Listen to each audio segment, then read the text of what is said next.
আমি দুটো গরু বেচেছি, গরু বেচে খুশি। গরুর বেচা কেনা ইনশাল্লাহ খুব ভালো হয়েছে।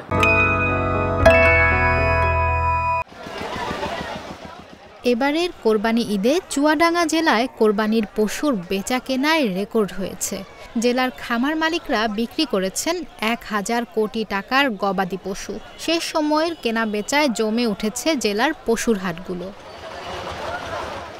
চুয়াডাঙ্গায় কোরবানির ঈদকে কেন্দ্র করে পশুর হাটগুলোতে শুরু থেকেই দেখা গেছে ব্যাপক সাড়া।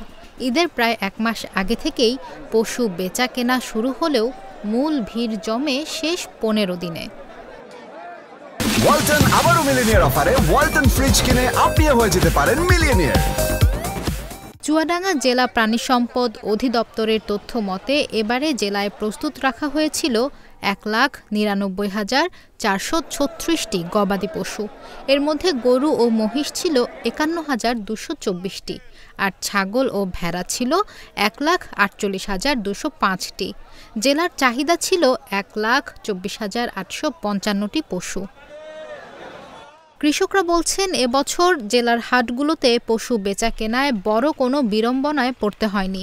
নির্বিঘ্নে খামার মালিক ও কৃষকরা তাদের পশু বিক্রি করতে পারছেন।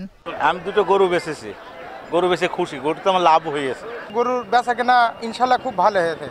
গরু ছাগল সবাই বেচা কেনার দিকে সবাই আগ্রহ এবং খুশি। গরুর বাজার বেশিও না কমও না।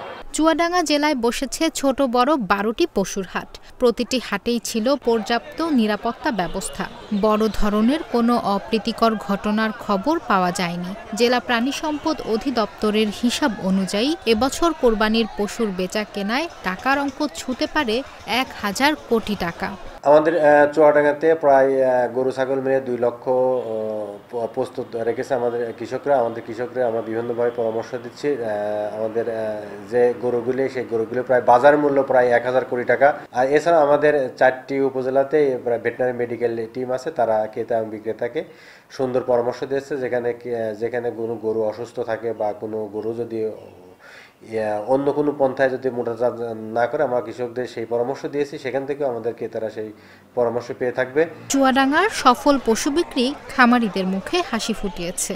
নিরাপদ ও সুশৃঙ্খল হাট ব্যবস্থাপনা এ সাফল্যের অন্যতম কারণ বলেও জানিয়েছেন স্থানীয়রা।